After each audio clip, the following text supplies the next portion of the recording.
Hello students, it's Rahul Bangwal with another video tutorial. In this video, I'll be explaining a poem from your textbook, that is My Mother at 66. So let's start.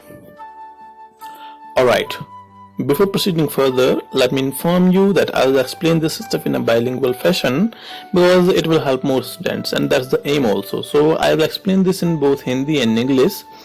But if anyone wishes to have the English explanation only, let me know in the comment section. I can upload another version of this.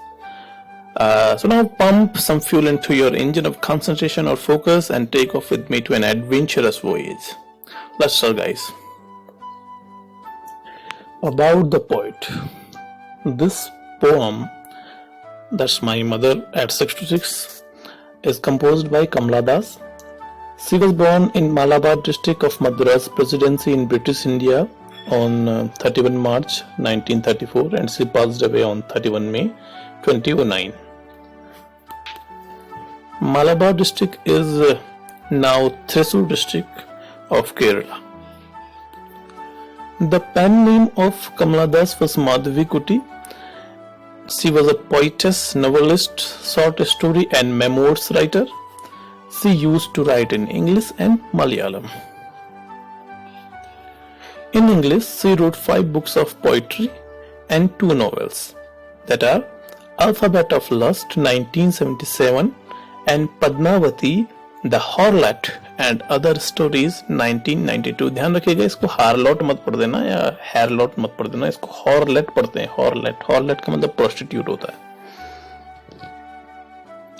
Her works are known for their originality, versatility का मतलब flexibility होता है, एक genre से दूसरे genre में shift करने की फ्लेक्सिबिलिटी, अलग अलग थीम्स पर लिखने की flexibility and such things. And the indigenous का मतलब सेल्फ मेड होता है, local flavour of the soil. ये लोकल मुद्दों पर लिखती थी अधिकतर, जैसे कि सामाजिक मुद्दों पर, अपने आसपास जो समाज है उसमें क्या चीजें कैसे फ्लो कर रही हैं, उन पर, परिवार में क्या चल रहा है, रिलेशनशिप्स के बीच में कैसे संवेदनाएं फ्लो हो रही हैं, सेंसिटिविटीज फ्लो हो रही हैं, ये सारी चीजें लिखकर ऐसे में आप ऑडियंस के साथ बहुत अच्छे से कनेक्ट करते हैं, एक फिनोमिनल वे में कनेक्ट करते हैं. सो इस प्रकार से इनकी राइटिंग्स थी. She is a sensitive writer who captures the complex subtleties. Subtleties का मतलब सूक्ष्मताएं भी होता है. Subtle आपको मैंने बताया था क्लासरूम स्टडी में. Subtleties का मतलब सूक्ष्मताएं होता है. Sensitivities है यहाँ पर, इसका मतलब संवेदनाएं हैं. Complex जो संवेदनाएं हैं, sensitivities जो होती हैं between human relationships, उसको एक lyrical idiom में इन्होंने इस पोम के माध्यम से एक्सप्रेस किया है. इडियम का मतलब एक्सप्रेशन भी होता है, मुहावरा भी होता है. आपने पढ़ा होगा कि इडियम मतलब मुहावरा, एक्सप्रेशन भी इसका अर्थ होता है. और माई मदर एट 66 ये एक बहुत अच्छा एग्जाम्पल है इन सारी क्वालिटीज जो इनकी राइटिंग्स में है उसको देखने का, कि कैसे ये जो है इन सारी अपनी क्वालिटीज के साथ बेहतरीन लिखती हैं. Alright, look at the poem itself. My mother at 66. Driving from my parents' home to Kochi last Friday morning, I saw my mother beside me, dozed, open-mouthed, her face ashen like that of a corpse, and realized with pain that she was as old as she looked, but soon put that thought away and looked out at young trees sprinting, the merry children spilling out of their homes. But after the airport security check, standing a few yards away, I looked again at her, worn pale as a late winter's moon, and felt that old familiar ache, my childhood's fear. But all I said was, "See you soon, Amma." All I did was smile and smile. Okay guys, let me explain to you a few words which you may find difficult if I don't explain them to you. And the first of them is doze, that means nap or snooze. Then comes ashen, that means deathly pale, and the next is the corpse, that is a dead body. There's not much to tell about doze and the corpse because they have straight meanings, but I will explain ashen further. Ashen may have 2 meanings. Please listen to me very carefully. Ashen may have 2 meanings. One is very pale and another is deathly pale. I saw so many people explaining this as very pale in this context, but in my opinion, deathly pale is the most appropriate meaning in our context. There is a reason behind that, and that is ashen is an adjective and it resembles ashes. Ashes which has two meanings. Ashen resembles ashes and ashes has two meanings. One of them is a genus of trees having yellowish or grayish branchlets, and another meaning is deathly pallor. Deathly pallor. There are two meanings of ashes. One is a genus of trees having yellowish or grayish branchlets in most of its trees, and another is deathly pallor. Now if we connect ashen with the first one, it would mean very pale, because it resembles yellowish trees. But if we connect it with the second meaning of ashes, that is deathly pallor, it would mean deathly pale. The second meaning is most appropriate to the context being explained, because pallor means deficiency of color due to insufficient blood flow and such ailments, and in the poem we are giving this adjective to an old lady certainly having such ailments. Okay, I hope you understood that, but if you didn't, let me know in the comment section. I'll try my best to convince you. Alright, we have a few more words here. One, that's weak, that also means yellow, but in this context it's weak. Pale, that is yellowish. Sprinting means running. Merry is cheerful, and spilling is rushing. So first we will focus on sprinting, that's running. Some says that sprinting is shooting out of the ground in this context. That means plants were germinating and the poetess was watching them being germinated. How can that be possible? That's wrong. So in my opinion, poetess was driving a car and watching the trees at the same time, and it's easier than easy to observe the writer's view that would have watched the trees running backwards. Means the trees were running backwards, that's a personification, and running is the most appropriate meaning of sprinting in this context. I don't understand why do folks exaggerate things unnecessarily and decode them wrong. Coming to spilling, spilling means to cause or allow to fall, flow or run. And I'm using rushing to convey the meaning in an easier way. Alright, now we come to the summary. This summary itself can explain you every aspect of the poem, and if you focus, you will be able to learn everything requisite. Okay, तो थोड़ा सा हिंदी में भी explain कर देता हूँ. एक side आपके पास है पोएम, एक तरफ है समरी. हम पोएम पे चलते हैं. My mother eight 66. Driving from my parents home, कवियत्री कह रही हैं, पोइटस कह रही हैं कि मैं अपने पेरेंट्स के घर से ड्राइव करते हुए to Kochi last Friday morning. Kochi airport की बात हो रही है. कोची एयरपोर्ट की तरफ ये जा रही हैं पिछले शुक्रवार की सुबह. आई सॉ माई मदर, ये कहती है मैंने अपनी माँ को देखा, बिसाइड मी, जो मेरे बगल में बैठी हुई थी कार में. डोज ओपन माउथ्ड, बहुत ही थकी हुई थी और जो है नैप ले रही थी. उनका मुंह खुला हुआ था. हर फेस ऐसे, उनका जो चेहरा था वो पीला पड़ गया था, पीला पड़ा हुआ था, डिस्कलर्ड था, like that of a cops, जैसे कि किसी शव का होता है, शव किसी लाश का होता है. एंड रियलाइज्ड विद पेन, और फिर मुझे उनके दर्द का एहसास हुआ. मुझे पता चला that she was as old as she looked. मुझे ज्ञात हुआ कि वो जैसे दिख रही हैं, जितनी समस्या में वो दिख रही हैं, जितनी प्रॉब्लम में वो दिख रही हैं, जो एलिमेंट्स वो झेल रही हैं, वास्तव में वो दुखद है. वास्तव में उन्हें बहुत कुछ झेलना पड़ रहा है. बट सून, और इससे जो है पोइटेस जो हैं आहत हो चुके हैं. उनको वेदना में हैं, और चूंकि वो इस स्थिति से निपटने के लिए कुछ कर नहीं पा रही हैं, इसलिए उसने इस विचार से दूर होने का फैसला लिया, इस विचार को ही दूर रखने का फैसला किया। सो सून पुट दैट थॉट अवे, मैंने उस विचार को त्याग दिया। And looked out at young trees sprinting, और मैंने बाहर देखा ताकि मुझे कुछ ऐसा दिखे जिससे मेरा हृदय जो है पुनः प्रफुल्लित हो जाए। सो यंग ट्रीज स्प्रिंटिंग, बाहर देखती हैं कि जो पेड़ पौधे हैं, यंग ट्रीज हैं, ग्रीन ट्रीज हैं, स्वस्थ हैं, वो दौड़ लगा रहे हैं। द मेरी चिल्ड्रन, बच्चे जो हैं, बच्चे ऊर्जा का प्रतीक भी होते हैं क्योंकि बच्चे सब सर्वाधिक ऊर्जावान होते हैं और वो फुल ऑफ लाइफ होते हैं। तो बच्चे जो हैं मेरी, और वो खुश भी रहते हैं, उन्हें दुनियादारी से कोई मतलब नहीं है, वो खुश भी रहते हैं बहुत, और उनकी जो हैप्पीनेस होती है, जो प्रसन्नता होती है, वो झूठी भी नहीं होती।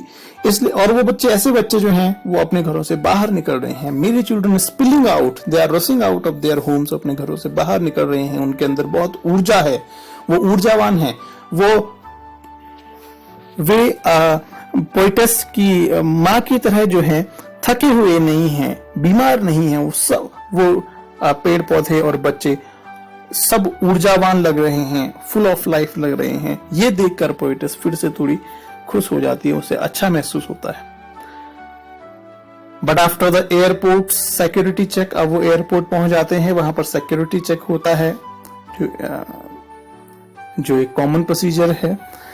आई लुक्ड अगेन एट हर, फिर ये अपनी माँ पर देखती हैं, फिर कह रही हैं, अभी ये सब कुछ देखकर, पहले ये अपनी माँ को देखकर जब कार में दुखी हुई थी, फिर उन्होंने बाहर देखा तो ये फिर से प्रफुल्लित हो गई, खुश हो गई। थोड़ा सा इन्हें अच्छा महसूस हुआ क्योंकि ये देखती हैं कि बाहर जो है ट्रीज हैं और चिल्ड्रन हैं जो बहुत ऊर्जावान हैं, उनकी माँ की तरह थके हुए और बीमार नहीं हैं, बूढ़े नहीं हैं और फुल ऑफ लाइफ हैं। लेकिन फिर सिक्योरिटी चेक के बाद जब ये अपनी माँ की ओर देखती हैं, I looked again at her, जब मैंने अपनी माँ की तरफ दोबारा देखा, wan pale as a late winter's moon, wan का मतलब होता है वीक, जो कि बहुत कमजोर दिख रही हैं, पीली पड़ी हुई हैं, पीली डिस्कलर्ड फेस है, पूरी बॉडी ही डिस्कलर्ड है जैसे कि किसी शव की होती है। डिस्कलरेशन इसलिए होता है क्योंकि हार्ट से जो है ब्लड फ्लो, ब्लड पंपिंग अच्छी से नहीं हो पाती, प्रॉपर नहीं हो पाती है। तो जब वृद्धावस्था आती है या कोई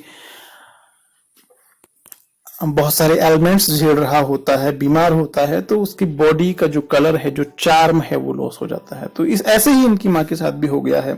इनकी माँ की जो बॉडी है वो पेल, बहुत ही दुर्बल लग रही है और पेल है, ऐसी डिस्कलर्ड हो गई है जैसे कि लेट विंटर्स मून होती है। लेट विंटर्स मून, ये यहाँ पर एक फिगर ऑफ स्पीच यूज करी गई है। ये सिमिली है कि विंटर, जो लेट विंटर मून होती है ना, उसकी जो लाइट होती है, उसकी जो चांदनी होती है, वो थोड़ी फीकी हो जाती है, फीकी पड़ जाती है, ठीक है, येलोइश टाइप की हो जाती है। वैसी सिल्वर, ब्राइट सिल्वर नहीं रह जाती, थोड़ी येलोइश हो जाती है और वो कमजोर सी भी लगती है ना। इस तरीके से कंपेयर करा हुआ है। और यहाँ पर ये फिगर ऑफ स्पीच है, मैं आपको आगे बताऊंगा, पोएटिक डिवाइस है simile. And felt that old familiar एक, और फिर मुझे वही पुराना दर्द महसूस हुआ जो इसे हमेशा हो रहा है, अभी भी हुआ था थोड़ी देर पहले। इसका एग्जांपल है कि जब वो अपनी कार में अपनी माँ को देखती हैं तो वो बहुत डर जाती हैं कि उन्हें लगता है कि वे जल्दी ही अपनी माँ को खो देंगी। अब माँ और बेटी के बीच का जो रिलेशनशिप है बहुत प्रोफाउंड होता है, बहुत डीप और डेंस होता है, ठीक है। तो ये हमेशा अपनी माँ को इस अवस्था में देखकर डरती हैं कि कहीं ये उनको खो न दें। यहाँ पर लिखा हुआ है, and felt that old familiar एक, बहुत ही पुराना दर्द है ये इसके साथ, इस दर्द के साथ बहुत लंबे समय से जी रही हैं। क्या दर्द है अपनी माँ को खोने का, जो है ये हमेशा महसूस करती है अपनी। माई चाइल्डहुड्स फियर, ये मेरे बचपन से ही है, और ये बचपन का जो ओल्ड पुराना फेमिलियर जो एक है, ये दोबारा से आज उभर कर आ गया है। बचपन का क्यों है? क्योंकि बचपन में ये कॉमन सी बात है कि लगभग सभी बच्चे अपने माता पिता को खोने से, अपनी माँ को खोने से डरते हैं, क्योंकि वो हेल्पलेस होते हैं, तब असहाय होते हैं, वो नहीं चाहते कि माँ उनसे दूर चली जाए। तो ये एक चाइल्डहुड फियर है, अधिकतर बच्चों के मध्य ऐसा होता है। तो ये कह रही है कि वही जो चाइल्डहुड फियर है ये दोबारा से अभी मुझे परेशान कर रहा है, क्योंकि अपनी माँ को वो इस अवस्था में देख रही हैं कि हो सकता है दोबारा अपनी माँ से न मिल पाए, क्योंकि उनकी माँ अस्वस्थ हैं और जीवन के अंतिम पड़ाव पर हैं। But all I said was, "See you soon, Amma." I said was, "See you soon, Amma." All I did was smile and smile. लेकिन मैं कुछ कर नहीं पाई, परेशान तो थी, कवियत्री कहती है मैं कुछ कर नहीं पाई, मैंने केवल ये कहा कि जल्दी ही आपसे मिलती हूँ अम्मा। एंड ऑल आई डिड, और मैंने केवल एक ही काम किया कि मैं मुस्कुराई और मुस्कुराते हुए मैंने विदा लिया। यहां पर भी फिगर ऑफ स्पीच यूज हुई है, स्माइल एंड स्माइल रिपीटिशन है। एंड यंग ट्रीज स्प्रिंटिंग, वहां पर भी फिगर ऑफ स्पीच यूज हुआ है। पोएटिक डिवाइसेस, पोएटिक डिवाइस वहां पर जो वो पर्सोनिफिकेशन है, ठीक है, 3 जगह पे हुआ है। तो अब हम समरी पे आते हैं। This is a touching poem written by famous Indian poetess Kamala Das. Touching means जो आपकी भावनाओं के साथ, जो आपकी सिचुएशंस के साथ अच्छे से रिलेट करे, ऐसी पोएम है ये, जो आपको लगे कि यार ये सब कुछ तो वैसा ही है जैसा कि मेरे साथ हुआ है या मेरे साथ होता है या जो मैं फील करती हूँ या करता हूँ। In this poem she expresses the love and affection that she had been feeling in a particular situation. और एक पर्टिकुलर सिचुएशन में, किसी मोमेंट पर या मोमेंट्स पर वो क्या फील कर रही हैं, कैसे अपने माँ के प्रति कैसा लव और अफेक्शन फील कर रही हैं या कोई सिंपैथी फील कर रही हैं, कैसा, वो सब कुछ इस पोएम में है। Last Friday when she was driving from her parents' home to Kochi airport, जब वो पिछले शुक्रवार को सुबह अपने पेरेंट्स के घर से कोची एयरपोर्ट की तरफ जा रही थी, her mother was sitting beside her in the car. Car में उनके बगल में उनकी माँ बैठी हुई थी पोएटस की। The poetess looked at her, poets ने उनकी तरफ देखा and realized, और उन्हें महसूस हुआ that her mother turned very old and powerless, कि उनकी माँ जो है बहुत ही बूढ़ी हो चुकी हैं और पावरलेस हैं। हालांकि बहुत बूढ़ी हुई नहीं है, अभी तो बहुत ज्यादा बूढ़ी भी नहीं है, 66 की बात हो रही है तो बहुत ज्यादा नहीं है, लेकिन जैसी उनकी कंडीशन है उसके हिसाब से उन्हें महसूस हो रहा है कि ये बहुत वृद्ध हो चुकी हैं और इनके अंदर अब ऊर्जा भी नहीं रही है। She was snoozing, snoozing dose के लिए है स्नूजिंग, वो झपकियां ले रही थी। एंड हर फेस वॉज पेल, उनका चेहरा पीला पड़ा हुआ था। एंड माउथ वॉज ओपन, और उनका जो मुंह है वो भी खुला हुआ था। लाइक ए डेड बॉडी, ऐसा लग रहा था कि ये तो डेड बॉडी है, एक मृत शरीर है, जैसे कॉप्स के लिए है dead body. The poetess felt sad, poetess को बहुत ही दुख महसूस हुआ, दुखी हुई। And to escape from that stroke, और ये जो उन्हें ये झटका जो उन्हें लगा था, उन्हें अपनी माँ की ये दशा देखकर जो आघात पहुंचा था, इससे बाहर निकलने के लिए शी लुक्ड आउटसाइड, उन्होंने बाहर देखा कार से। She saw the trees were racing, उन्होंने देखा कि जो पेड़ हैं वो दौड़ लगा रहे हैं। पर्सोनिफिकेशन यूज हुआ है, पेड़ थोड़ी दौड़ लगाता है, तो कार आगे जा रही है तो पेड़ पीछे की तरफ भागते हुए दिख रहे हैं। पर्सोनिफिकेशन यूज हुआ है, फिगर ऑफ स्पीच है, poetic device. And the children were रसिंग out, और जो बच्चे हैं, बच्चे वो देखती हैं कि बच्चे अपने घरों से दौड़कर बाहर निकल रहे हैं, वो दौड़ रहे हैं, पेड़ भी दौड़ रहे हैं, बच्चे भी दौड़ रहे हैं। पेड़ यंग हैं, यंग ट्रीज हैं और स्वस्थ हैं, बच्चे भी स्वस्थ हैं, दोनों चीयरफुल भी हैं, बहुत हैप्पी भी हैं, मेरी भी हैं। और ये देखकर उन्हें लगता है कि ये कितने ऊर्जावान हैं ये दोनों चीजें, और भी चीजें जो एक्टिविटी जो चल रही है, कितनी सारी एक्टिविटी चल रही है, और ये सब कुछ कितना लिविंग है, कितना पावरफुल है, कितना एनर्जेटिक है। और ये देख करके they were full of energy and life, वो थोड़ी सी खुश हो जाती हैं। Finally she reach the airport, अब वो एयरपोर्ट पहुंच चुके हैं। And after security check when she looked at her mother who has been standing at a distance with a pale and weak body, she again felt melancholy. अभी जो उन्हें प्रसन्नता हुई थी बाहर थोड़ा सा बच्चों को देखकर, पेड़ पौधों को देखकर, वो फिर से अपनी माँ को देखकर, दोबारा अपनी माँ के बूढ़े और पीले पड़ चुके शरीर को देखकर दुख में परिवर्तित हो गई है। And this time she was afraid to, इस बार जो है पोएटेस जो है, कवियत्री हैं, वो बहुत दुखी होने के साथ साथ डर भी गई हैं, डरी हुई भी हैं।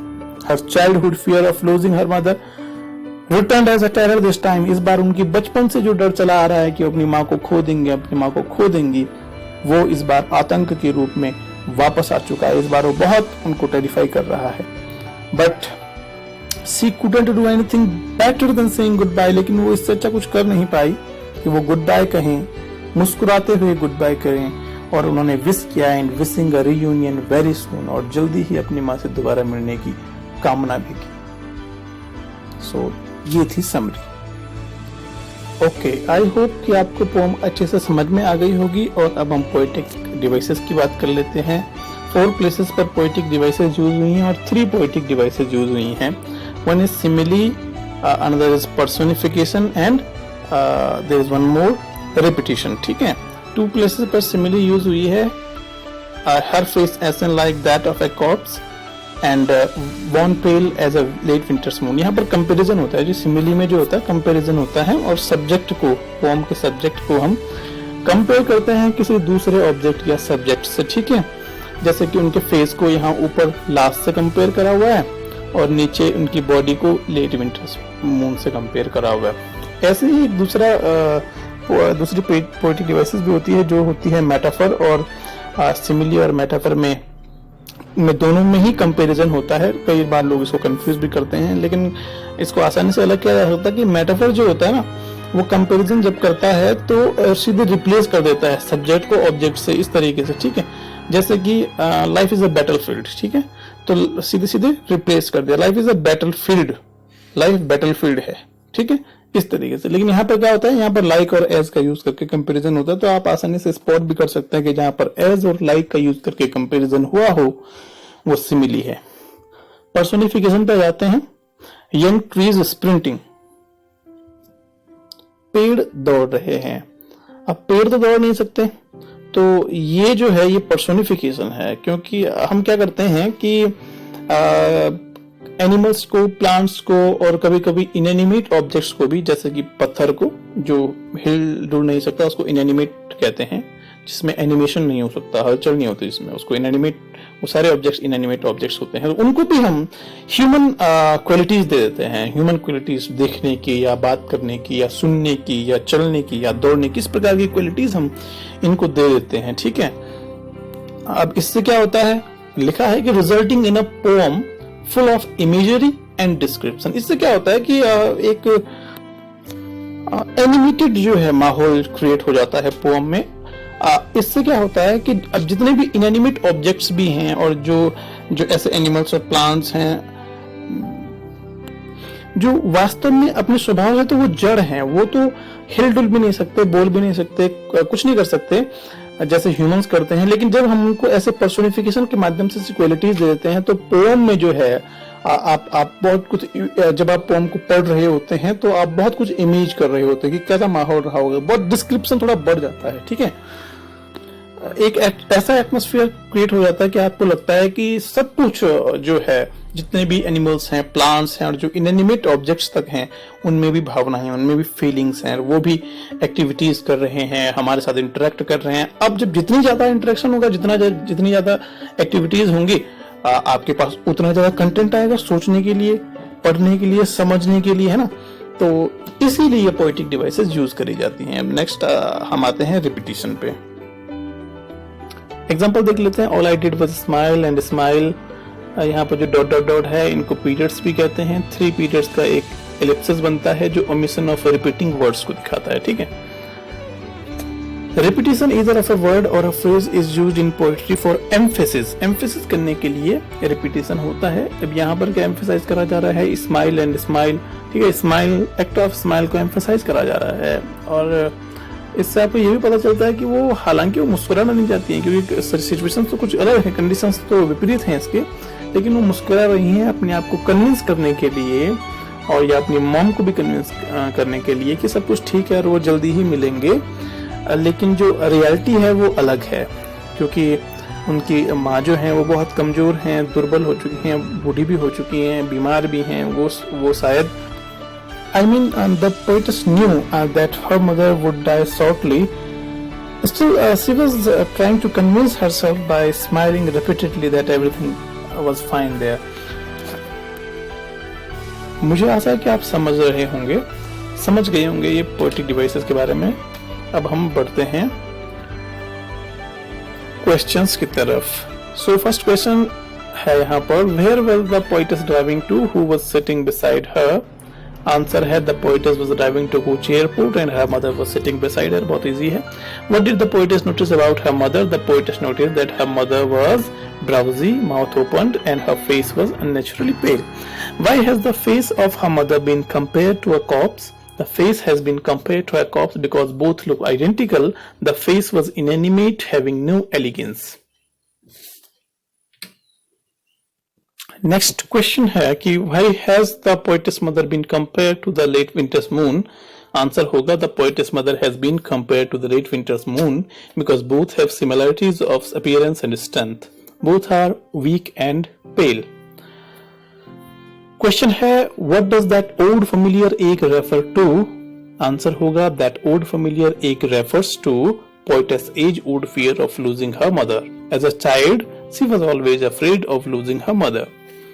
क्वेश्चन है what is the poetess childhood fear? तो आंसर हो जाएगा the poetess childhood fear is losing her mother that haunts every young child. आप इन आंसर्स को यहाँ से आप अपनी नोटबुक में कॉपी भी कर सकते हैं. आप थोड़ा सा लैंग्वेज चेंज करके अपने शब्दों में भी लिख सकते हैं आंसर्स को. अब चलते हैं एक्सरसाइज की ओर. Alright, this is the exercise. There are 11 questions which you should answer in your own words. Okay. Thanks for watching. I see you in the next video. Thank you. Hello students, it's Rahul Bangwal with another video tutorial. In this